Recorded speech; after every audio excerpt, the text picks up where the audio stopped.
신명기 16장 9절에서 12절 말씀입니다. 저 번갈아 교독하고 마지막 절 함께 읽겠습니다.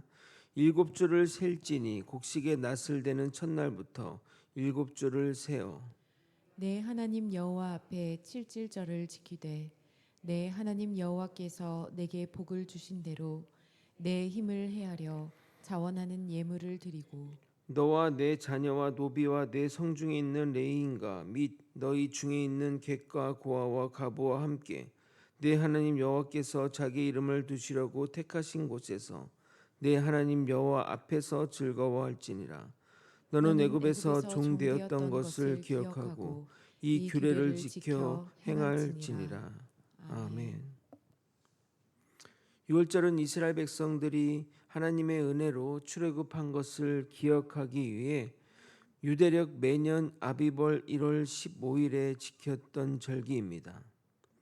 그리고 그날부터 7일간 누룩이 들어가지 않은 무교병을 먹으며 절기를 지켰던 것입니다. 그래서 6월절의 다른 이름은 무교절이라고도 불립니다. 이 6월절 사건은 어린 양의 피가 이스라엘 백성을 죽음에서 생명으로 옮긴 것을 보여주신 상징적인 사건입니다. 그래서 우리는 6월절 사건을 보면서 메시아 예수의 이 땅에서의 사명을 깨닫게 되는 것입니다. 이처럼 하나님은 구약의 사건을 통해 메시아 예수의 오심과 사명 그리고 우리에게 있을 일들을 예표하고 있습니다.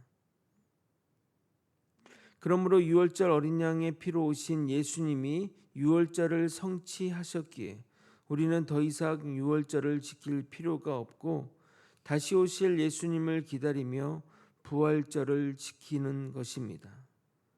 오늘은 유대교의 3대 절기 중 하나인 칠칠절을 살펴보도록 하겠습니다.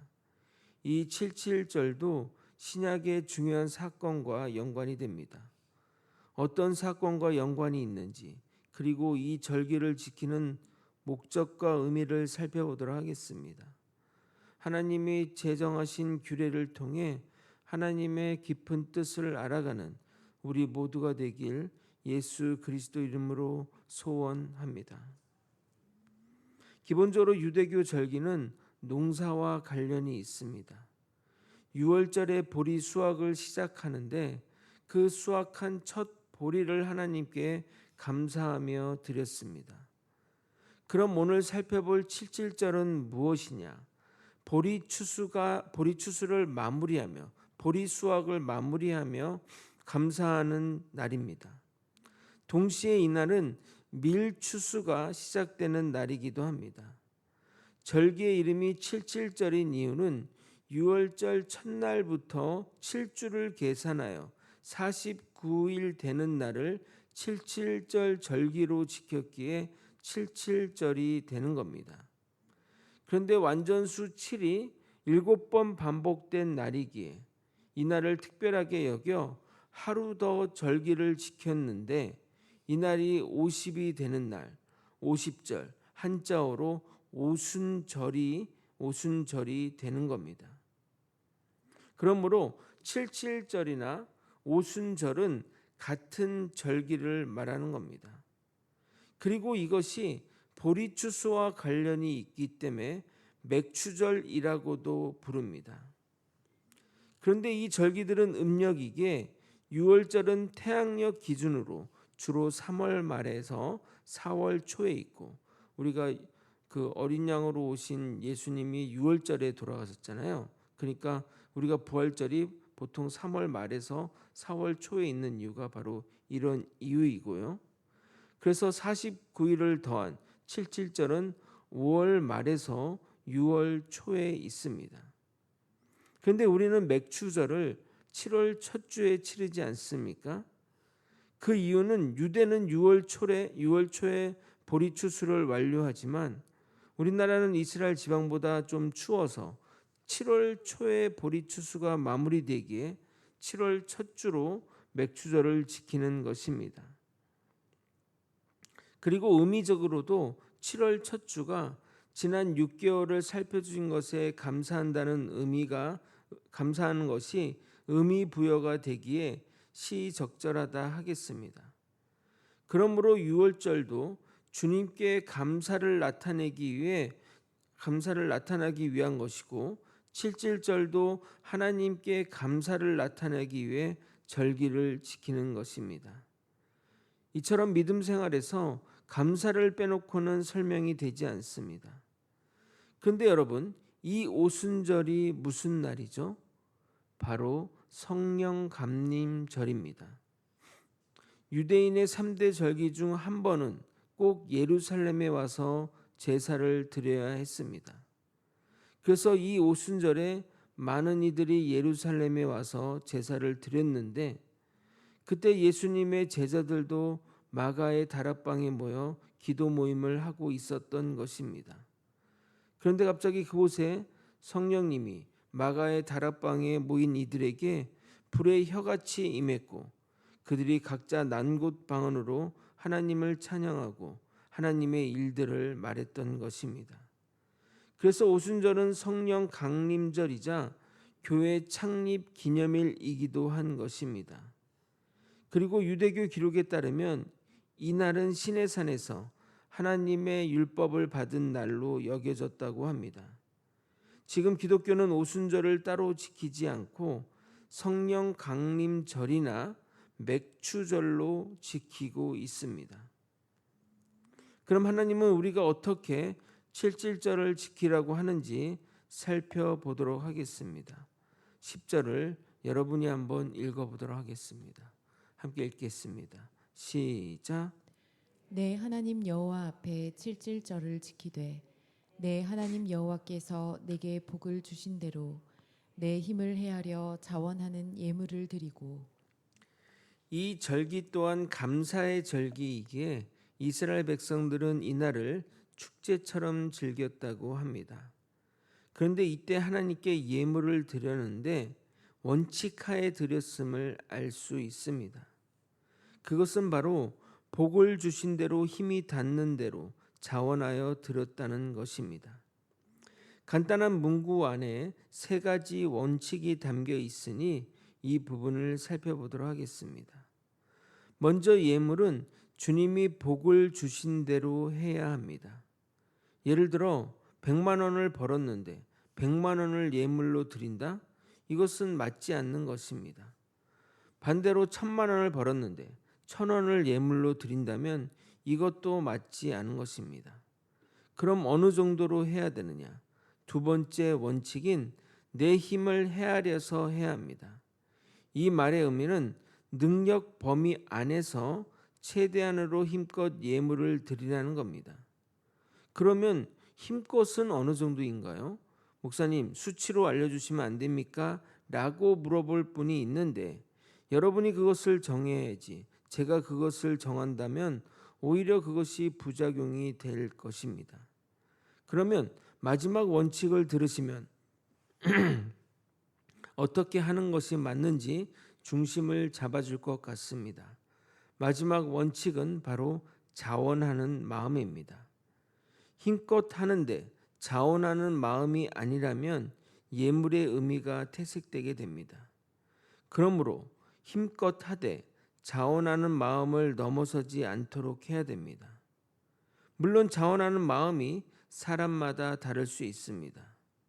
자원하는 마음은 믿음의 수준에 따라 정해지는 것이니 누가 맞고 틀리고 할 문제는 아닙니다.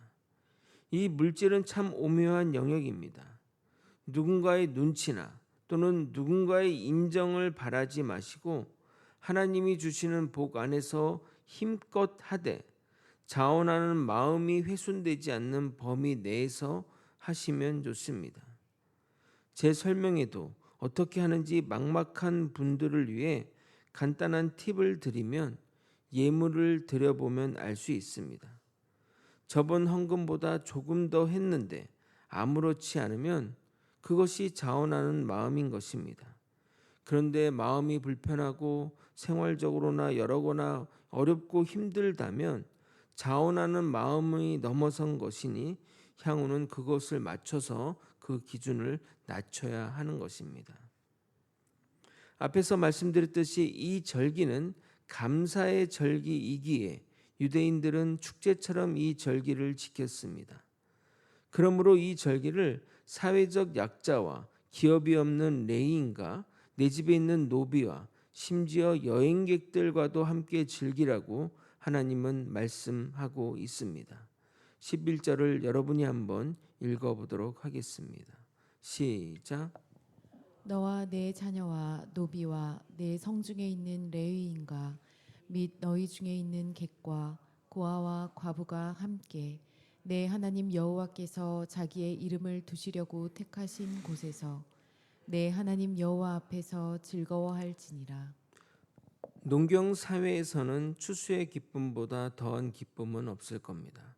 우리 사회가 농경 사회가 아니라서 추수의 기쁨이 덜하지만 과거에는 추수의 기쁨이 가장 큰 기쁨이었습니다. 이 추수의 수확물을 혼자서만 즐기지 말고 주변 사람들과 나누며 함께 즐거워하는 것이 하나님이 이 땅을 창조하신 목적이자 인간을 만드신 목적인 것입니다. 우리 신앙인의 철칙과도 같은 성경 구절을 읽어 드릴 것인데 이 구절을 수시로 읽으면서 암기하고 이런 삶의 방향으로 나아가길 소망합니다. 로마서 12장 15절에서 18절입니다. 즐거워하는 자들과 함께 즐거워하고 우는 자들과 함께 울라. 서로 마음을 같이하며 높은 데 마음을 두지 말고 도리어 낮은 데 처하며 스스로 지혜 있는 채 하지 말라. 아무에게도 악을 악으로 갚지 말고 모든 사람 앞에서 선한 일을 도모하라. 할 수 있거든 너희로서는 모든 사람과 더불어 화목하라. 우리도 과거 사회적 약자이며 노예이며 어려운 처지에 처했던 적이 있었듯이 그리고 앞으로도 그런 일이 벌어지지 말라는 법이 없듯이 우리는 우리를 위해 그리고 그들을 위해 마음을 다해 아끼고 나누고 섬기고 해야 할 것입니다. 말씀을 정리하겠습니다.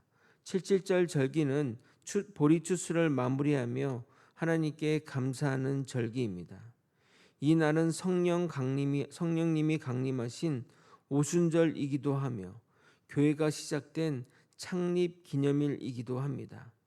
이 날에는 하나님이 복을 주신 대로 힘껏 자원하는 마음으로 하나님께 예물을 드리고 사회적으로 약한 자들과 객과 레위인과 함께 축제를 즐기며 즐거움을 나눠야 할 것입니다. 왜냐하면 우리에게 수확을 허락하신 분이 하나님이시기 때문입니다. 감사를 잊은 백성에게는 더한 감사의 일이 생겨나지 않을 것입니다. 매사 주님이 주신 것에 감사한다면 더 감사할 일들이 생겨날 것입니다. 우리에게 허락된 주님의 은혜를 감사하며 그 감사를 주변 이웃과 함께 나누며 즐기는 우리 모두가 되길 예수 그리스도 이름으로 축원드립니다. 기도하시겠습니다. 하나님 아버지, 우리의 삶 가운데 감사가 생활이 되어 그 감사를 자신만 즐기고 누리는 것이 아니라 주변 이웃들, 특별히 사회적 약자와 도움이 필요한 분들과 함께 나누며 하나님의 사랑을 실천하는 우리 그리스도인들이 될 수 있도록 이끌어 주시옵소서.